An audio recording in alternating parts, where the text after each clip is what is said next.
for the Washington State Department of Labor and Industries.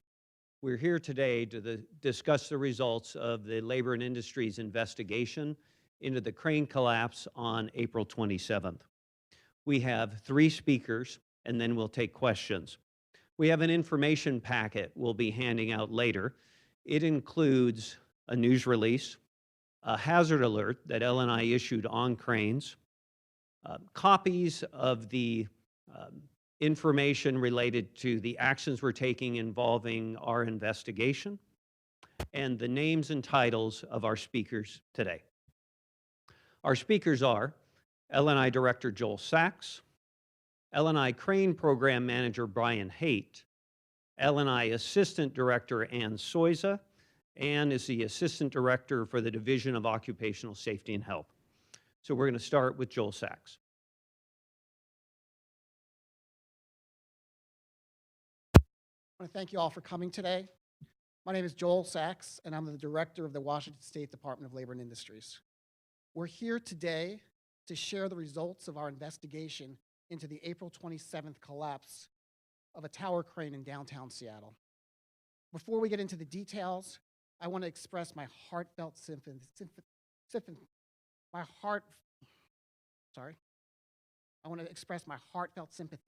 the families of the 4 people who died during the tragic event.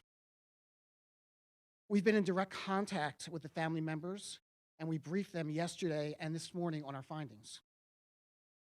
Those were difficult conversations. We believe that all workplace fatalities can be prevented. And that's what makes our needing to be here today such a tragedy. L&I's role was to investigate the incident, to determine what caused it, if there are any violations of state safety requirements, and where appropriate, issue penalties as defined by state law. When we investigate, our goal is to learn what happened, find the root cause, and let everyone know what action should be taken to prevent it from ever happening again. We take these responsibilities very seriously. Everyone should be safe at work and be able to return to their loved ones at the end of the day. Each year, at our Worker Memorial Day ceremony, I meet with family members who have lost a loved one due to a workplace tragedy. It's heart-wrenching. And it motivates me and everyone on our team to make workplaces as safe and as healthy as they possibly can be. Our investigation into the crane collapse has been caring, thorough, and painstaking. In the nearly 6 months since it happened, our team has spent hundreds of hours interviewing workers and company representatives, examining the wreckage, and working to understand what went wrong. We are confident in our findings and have already taken steps to increase crane safety to prevent incidents like this from ever happening again. We're fortunate at L&I to have a crane safety team with broad industry experience. The team is led by Brian Haight, who worked as a crane operator and a trainer before coming to L&I. Brian played a key role in this investigation. He's here with us today to explain what happened and what our investigation found. Brian. Thank you, Joel. Good morning. This model tower crane is very similar to one that collapsed. Use it today for demonstration purposes.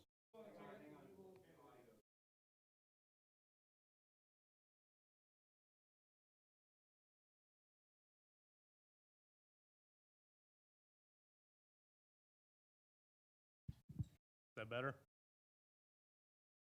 So I will use this today for demonstration purposes. On April 27th, a Saturday, 5 companies' employees gathered together to dismantle the tower crane that was constructing the new Google building near Lake Union. The 5 companies were Seaberg Construction, who supplied the tower crane operator, Omega Rigging and Machinery Company, who supplied the mobile crane that can drive in on wheels and move around the site, and the mobile crane operator, GLY Construction, who was the general contractor who had leased the tower crane and had overall control of the site. Morrow Equipment Company, who supplied the crane to GLY and also supplied a qualified technician to ensure the dismantling procedures went correctly, and Northwest Tower Crane Service, who supplied the crew that did the actual dismantling work of the tower crane. The first thing they did that morning was have a pre-test meeting where all the companies, all the crews involved discussed the project for the day. At this pre-test meeting, they did not review the manufacturer's procedures. After this, they began the disassembly of the crane. The first things they removed were the jib, the counter jib, and hoisting apparatus from the crane. These activities took most of the morning, and they were all accomplished without any incidents. The work went well. The weather during this time was pretty clear and sunny without a lot of wind. The next item they removed was the tower mast section. They removed this section, and while they were removing it, they began loosening bolts for the cab slewing assembly, which is this component that allows the crane to rotate and contains the controls. The next thing they attempted to remove was the slewing cab assembly. As they were attempting to remove it, it became stuck. They weren't able to get it removed. Because of that, they had to unhook from it and reconfigure the mobile crane to gain additional capacity. While they were doing that, the crews began to remove pins and sleeves from the structure of the crane. So this is a pin and sleeve of the type that they were using on this tower crane. The function of these is to bolt sections of the tower together. They go through these slots. They tighten up the pin. It applies torque to the sleeve, which makes it spread out and locks the tower into a rigid configuration. When this tower is properly pinned, it acts like one solid structure, and all forces directed against it from loading of the crane or from wind are directed downward into the base of the crane and dispersed through the ground. Once those pins are removed, each tower segment has free play from the other. This can create a lean, which can cause leverage issues and gravitational issues, as well as allowing stresses to be applied to the sides of the structure instead of being directed down into the base. At this point, the mobile crane had reconfigured, but the anemometer on it, which is the wind gauge, was registering wind gusts up to 20 miles per hour. For this configuration of the mobile crane, it could only operate at 13.5 miles per hour wind speed, so they had to delay returning to operation at that time. At 3:26, a wind gust over 45 miles per hour came through the job site. Weather reports indicated that maybe at 49 miles per hour, the wind gauge on the mobile crane was maxed out. There were sandbagged street sign barricades that were blown down the street from the force of this wind. And when that wind impacted the tower crane, it allowed too much stress to be placed on the sides of the tower due to the removal of the pins. And the metal structure of the tower tore at that point, allowing the crane to collapse. As you can see from these pictures, when the crane collapsed, the section separated due to not having the pins and sleeves in place, and it fell in pieces. Here we can clearly see the pins and sleeves that were removed from the structure. We can see that there was no tearing to indicate that any of the pins were in place. Our subsequent investigation found that of all the pins and sleeves in the section of the tower crane at 40-foot intervals, only one pin and sleeve remained, and one sleeve alone was in one other position. Nearly 50 pins and sleeves were removed. When the crane fell, there were 2 iron workers at the top of the crane that fell with it into the street below and passed away. 2 sections of the crane tumbled into the street and crushed several cars, and 2 members of the public were killed as well. Our inspectors arrived on the scene at 4:45 p.m. and began this investigation. And at this point, I'd like to turn it over to Ann Soiser.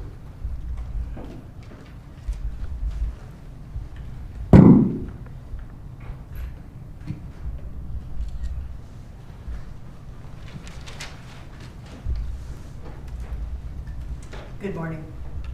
I'm Ann Soiza. I'm the Labor and Industries Assistant Director for the Division of Occupational Safety and Health. I'm going to tell you about the actions we took since the incident and the investigation results for each of the 5 construction companies involved in this tragedy. We approach every investigation with a focus on accuracy, fairness, and integrity. But when fatalities are involved, it's especially difficult for our inspectors. Our hearts go out to the families of the workers and the civilians killed in this tragedy. We are committed to the fact that all work-related fatalities are preventable. It is our mission to share what we know as safety and health professionals and help ensure that employers meet their obligation under the law to provide safe workplaces. I'm very proud of our crane safety team. They come from industry. They are experts in crane operations and are passionate about workplace safety. Like all of our field staff, they help us learn from our investigations to continue to make Washington's workplaces safe. Since the April incident, nearly immediately, we asked for voluntary reporting of assembly and disassembly of all tower cranes in our state, and the industry cooperated. We have performed many inspections of these operations. Next, on June 11th, we issued a DOSH hazard alert nationwide to immediately communicate critical safety information that we had already learned from the incident. The importance of the existence at all times of a competent assembly-disassembly director. The importance of following manufacturer's procedures, in particular, that pins and connectors must not be removed before an assist crane is connected to the component. Third, that site personnel are being made aware of the manufacturer's procedures and the associated hazards of assembly and disassembly of a tower crane. Also, we continue to perform checks on third-party certifiers and are performing inspections on operating cranes statewide. And we added another crane consultant to help employers identify and fix hazards associated with crane operation. An important advancement in crane safety rules occurred in 2010, requiring specific roles and responsibilities during various phases of crane assembly, operation, and disassembly. These are the rules that are used in our investigation. I'm now going to go over the results for the 5 companies that we investigated. First, 2 companies, Seabird Construction and Omega Rigging and Machinery, were not cited for any violations. Next, GOY Construction is receiving 3 serious violations because there was no site supervision, a competent assembly-disassembly times during the dismantling of a tower crane. A site supervisor did not ensure that the duties of required assigned roles were carried out during the dismantling of a tower crane. For example, ensuring an assembly-disassembly director was enforcing the manufacturer's procedures and that the weather was being monitored. Third, site personnel were not trained to be aware of the hazards of not following the manufacturer's procedures and processes for dismantling a tower crane. The combined penalties for these 3 violations is $25,200. Next, Northwest Tower Crane receiving 3 serious violations because the disassembly crew did not follow dismantling prohibitions and procedures from the crane manufacturer. The crew was not trained to review and only follow the procedures and did not understand their duties of when to remove pins in relation to component removal.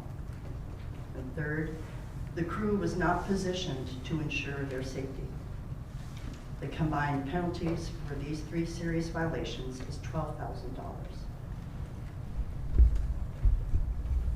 Last, for Morrow Equipment Company, they are receiving 1 serious willful violation for not following manufacturer's procedures. Morrow participated in disassembly actions in direct conflict with the procedures. Morrow was the lone expert, the qualified person on the job site for these manufacturer's procedures. A willful violation is issued when an employer either knowingly ignores rules, safe practices, or was indifferent to workplace safety. Morrow's penalty for this one serious violation is $70,000. In closing, the lack of an assembly-disassembly director during the entire disassembly, ensuring manufacturer's procedures were followed by all personnel, that pins were not pulled prematurely, and monitoring the changing weather conditions all combined to lead to the preventable deaths of 4 victims. We will continue to partner with those who are working in the industry to continue to improve crane safety practices to ensure that all worker deaths and serious injuries are prevented. Now, Tim. Okay. Sorry about that. A packet's being handed out right now. I'm turning that off. Here you go. Okay. A packet is being handed out right now. The thing you're going to be interested in, we're about ready to go to questions, but I want to draw your attention to a couple of things. Ann Soiza went over the violations that occurred, and there's, in that packet, you'll find what's called a citation and notice. It details what she discussed, but in greater detail. With that, we're taking questions. Brian, can you explain how many pins at that point it would have been safe to have removed? And could you remove it? It sounds like, can you explain exactly how many had been removed at that point? Can you Move the probably microphone. move the mic to whichever mic that is working? So, Could you hold it closer to your mouth, actually? Yeah, just thank you. so yes, per the manufacturer's procedures for this crane, each component was supposed to be connected to the mobile assist crane or the mobile crane prior to disengagement. We asked representatives of the manufacturer what disengagement meant for this crane, and they said removal of the pins. So for the manufacturer's procedures, it wasn't acceptable to remove any pins for any component other than the one that was attached to the mobile crane ready to be moved. In this case, on this crane, each of the sections is 20 feet long. They typically remove them with 2 sections at a time, or 40 foot, because that's what fits onto a trailer. So at each 40-foot interval, they had removed the pins the entire length of the structure, except for 1 pin and sleeve, and the one spot we found 1 sleeve only. So all of the pins and sleeves have been removed from the structure except for the 1, and then 1 sleeve only. So how many total? I don't have the hard number in my head, but it was near 50, approximately. And they only should have done the very top section, Correct, after the mobile crane was hooked to it. and yet it was all the way down. Yes. What does, as an expert, what do you think about that? I think that is an unsafe practice that violates manufacturer procedures and led to the collapse of a tower crane. In your experience, have you seen something that comes even close to what you've uncovered in this investigation? No. Whose decision was it to remove the pins and bolts? I'm not sure whose decision it was, but all 3 shared responsibility in allowing it to happen. What was, I mean, this sort of tells us the why, or the how this crane fell, but why? I mean, what was it about the culture of these companies or the culture of the industry, if anything, that prompted this?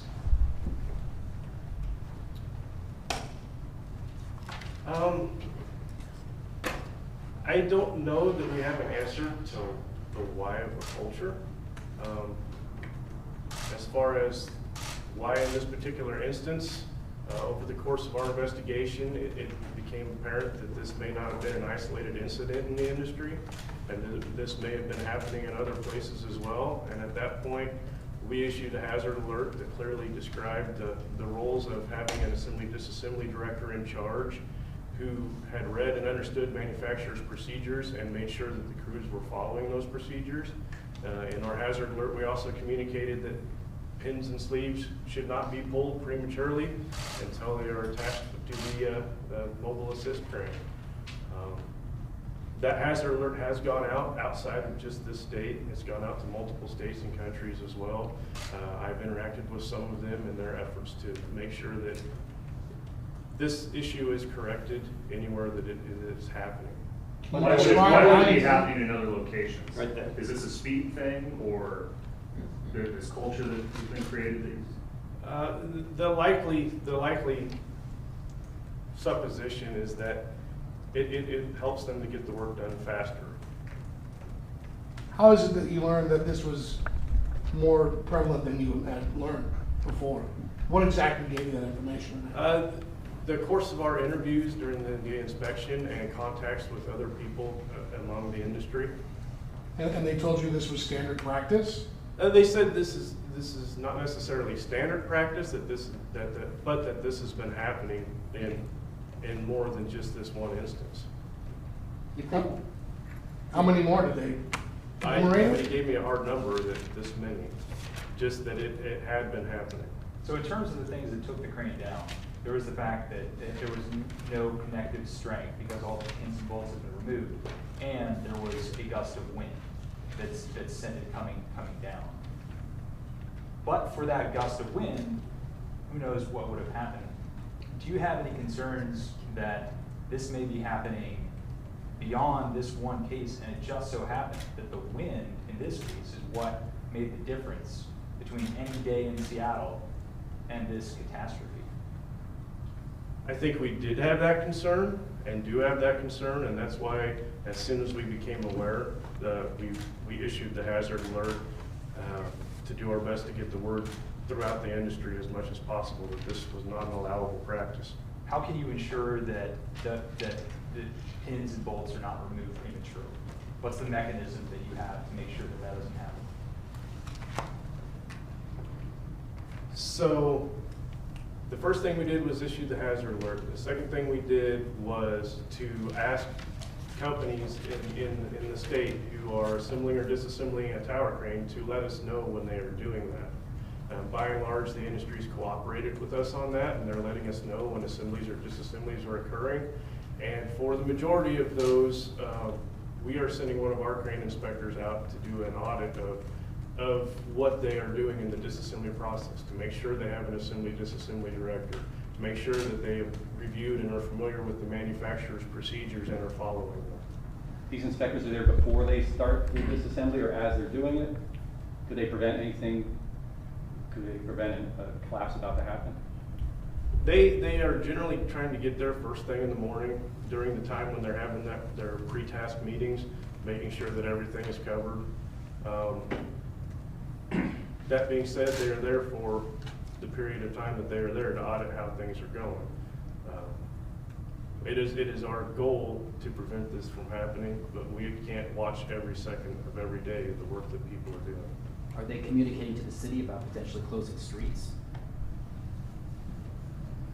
I think I'll let Ann take that one. Thank you. So I'm going to go back. I want to add on just an added feature. First of all, that tower cranes are safe if the manufacturer's procedures are followed during assembly and disassembly and our rules are followed. Having said that, we are out there auditing these assembly and disassembly operations because the industry is volunteering to inform us of these actual events.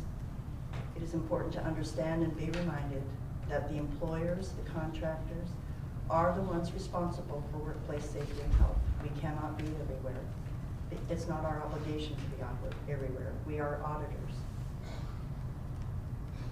We believe that the vast majority of employers are always continuing to improve their safety practices. It's very expensive when a crane goes down, as we can all imagine. It's not something that they want to have happen. And so when the industry learns a better way of doing things, then our experience is that they pretty quickly adopt those practices wholeheartedly. And that has been our experience here in Washington State. And Now, can you can detail, somebody ask? excuse me, can you detail how you determine the dollar amounts as far as the fines? So the penalties for worker safety and health rule violations are set in statute and in rule. And we take into account the severity, the good faith of the company, the history of the company with us, how many employees were exposed to the hazard, a wide variety of calculations. It's an actual formula that is in what we call Washington Administrative Code, or basically rules. I want to go back to Graham's question though, because it was. Sure, I didn't hear it. Yeah, it was a big part of this story, and a lot of questions about whether roads should be closed around the disassembly of a crane. Has the state given any guidance to cities about whether they need to close down more roads when these kind of cranes are disassembled? So first, I'd like to repeat that we believe that tower crane disassembly and assembly is safe when manufacturers' procedures, employers' procedures, and crane safety rules are followed. The decision about closing the street is between the contractors and the municipality over the construction site. So the state hasn't given any additional guidance regarding that? No, I didn't say that. I said who was responsible to do it. If there's any, for example, we might encourage the road closure if could be a worker safety issue. For example, it might not be a public safety issue, but if a load were to be carried over, you know, a crane disassembling a section and would be carried over a street where there would be workers and supplies and, you know, the truck that the part is going to be loaded onto, that we would highly recommend that the road be closed, and they surely are. Is there a criminal investigation going on? We are fully cooperating with the City of Seattle Police, but we do not do criminal investigations. But is there one going on that you're aware of? On a specific We are not company aware. or a person? I can say that we've been contacted and have exchanged information with the police department, but I don't know if that would be classified as a criminal investigation or not. You had mentioned that there was a bunch of companies obviously involved in this, but Morrow Company, there was a willful violation. What does that mean? Do they then share more of the burden of fault here, or do they all, could you kind of elaborate on that? Sure. So a willful violation under our statute and administrative rules and procedures is that an employer knew of the hazards involved, was familiar with the rules, knew the operation that was going on, and for whatever reason chose to not follow safe practices. So does that mean Morrow Company is the most culpable? We are alleging a one serious willful violation for Morrow. Can they appeal? Can these companies Yes. appeal? All Have any employers. Have any appeals been filed? Thank you for that question. The employers received their citation notice this morning. They have 15 calendar days from today to file an appeal with us, and that is a right that all employers have. You mentioned employers' procedures, because I understand there is a difference between manufacturer's recommendation and employers' procedures. Were employers' procedures followed in this case? So when they're doing a dismantling of a tower crane, they either have to follow the manufacturer's procedures, or they have to have a set of employer's procedures, and those employer's procedures have to take several things into account. So we believe that there were no set employer procedures present, but if there were, we know that they didn't take certain elements into account. And those are detailed in in the release that you have in the citation and notice. And my understanding is employers' procedures a while ago, about 10 years ago, OSHA allowed them in lieu of following manufacturer's procedures, is that right? And is that I hope I got that right, and is that a concern for L&I, Mr. Saxford, particularly? So I'm going to get back to you, but I would like to say that we are the enforcement authority for the state of Washington. We have our own crane safety rules, and our crane safety rules exceed OSHA's rules in many ways.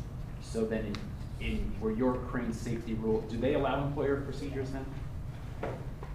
They do allow employer procedures if the employer procedures cover all of the elements that they have to cover as spelled out in the rule. If the employer procedures don't cover all of those elements, they aren't as effective as manufacturer procedures. And in that case, the manufacturer procedures are the ones that need to be followed. And in this case, no procedures, basically. Correct. To go back to one point, just to be clear, you don't know which company or whose decision it was to prematurely remove the pins and bolts? More than one of the companies was aware that the pins and bolts were being removed and were approved of it. But who decided to do it? I believe that the crew just started to do it. Which crew? The Northwest, the crew performing the bulk of the work on the tower crane. That they just decided to do it and the other companies said that that was fine or encouraged them or just didn't object? The Morrow representative on site allowed the work to continue and in fact assisted in removal of the pins. Management from GLY states that they were unaware that the pins were being removed. I'm sorry, the crew that was doing this, that just started doing this, who were they working for? Northwest Tower Crane Service. But it was Morrow that you're saying knew that the pins were taken out? The representative from Morrow on the site that they had sent knew that the pins were coming out and insisted in removing the pins. Because they just sort of did it automatically, does that suggest to you that this is what is in fact happening or had happened up until this accident routinely? That seems like And Brian, I don't see your name here. Can you spell your name for us? BRIANHAIGHT. In terms of the actions that you're taking to ensure something like this doesn't happen again, it sounds like you sent out this hazard alert and that the industry has voluntarily notified you when it is assembling and disassembling a crane. When you get such a notification, you go out there to audit the assembly or disassembly. Is that it? Or is there anything you're doing to compel them to notify you or to do any unannounced audits of how these processes are working? So that's a good question. So other than investigations of an incident, all of our inspections require no advance notice. So excellent question. We are, as charged under our statute, we are considering all the learnings that we learned from all incidents and injuries and illnesses when we open up a rule for revision. And we are opening the crane rule, had already planned on doing so prior to the incident because OSHA has changed its rules and we are, it gives us an opportunity to open up the rules for consideration of change. And with this incident, we would roll any learning that we feel necessary to improve safety and health into those rules to, as you say, compel them to practice minimum safety and health practices as we now know they need to occur. Brian, you mentioned that with regard to the voluntary notification of assembly and disassembly, I think you said that the majority have been complying with that. Can you be any more specific in terms of, what percentage of assemblies and disassemblies have you been notified in advance of, and what percentage you've been able to actually get an inspector out to look at beforehand or to talk with companies beforehand? So, based on the volume of tower cranes that go up and come down in the city, we know that most of them are notifying us, but we obviously don't know the total numbers and which ones we're missing or else we would know about them. So I can't give you a percentage. If if there's some that are going down that we don't know about, I can't calculate the numbers of those. Okay, and of the ones that you are notified of, what is the percentage of the ones that you're? I can't give you an exact percent, but I know that we're getting to most of them, and the ones that we aren't getting to are ones that we've already audited that crew, possibly the week before, the same crews and their procedures. So have you found any violations in those stepped-up audits since this accident? Not violations as such, because we're out there before they start to do the actual work. There have been a couple of things that we have worked with them to correct. By and large, the industry is in a much better place now with understanding the need to follow the procedures specifically and the need to have a single point of authority in charge of the project. Why do you suppose it took this incident for this to happen, for that the industry to step up? Because this is not the first at all crane collapse that is linked to pulling out the bolts too quickly. I don't have a good answer for that. It's puzzling me too. We're about ready to wrap up. Any final questions? Any way you can say how long it would take to take out those 50 pins you described? I mean, is that a matter of minutes? Is that a matter of hours? It would really depend on the ease with which they're coming out, and that can vary from pin to pin in the crane. But you would figure with a full crew working on it, in about an hour they could have most of those removed probably. So the two men that were on top of the disassembly were up there for at least an hour. So is that part of this whole equation with the fines, that people weren't communicating over the course of that hour while they were up there? I mean, is timing an element of this? It is in as much as when they realized they had a delay and they realized the weather conditions were changing, some consideration should have been given to the positioning of the crew and where the safest place for them to be until the work could continue would be. Do you know how much time they save by pulling all the pins out at a time? I really don't know exactly how much time that saves. Last question right here, and I will tell you, these folks will be around for a few minutes, so if you have a couple of individual questions, they're not running out the door, but last one. Sorry, two, but they're short. Go ahead. One, what is the maximum fine for the single serious vocal violation? $70,000. 70, okay. And then, in terms of reopening the rule, are you considering making the notification of assembly and disassembly mandatory rather than voluntary? It's one of many things we're considering. Thank you. All right, Director Sets, final comments as we wrap up. I want to thank you all for being here, and I want to thank you for covering this tragedy. Our message, I think, needs to be loud and clear to everyone in the industry. This simply cannot be repeated. We're going to do everything we can to ensure that does not occur, and we want to make it clear, both through our hazard alert, through our work with the industry, and also in our communication today. Our expectations are clear. Follow the manufacturer's procedures, and there has to be a single person on site who's in charge, knows the rules, and makes sure that the rules are followed. Our conclusion of this investigation is clear. What we reported to you today, the incident that occurred, was totally avoidable. If the companies on site had followed the rules that were in place, the crane would not have fallen and 4 people would not have lost their lives. Thank you for coming today.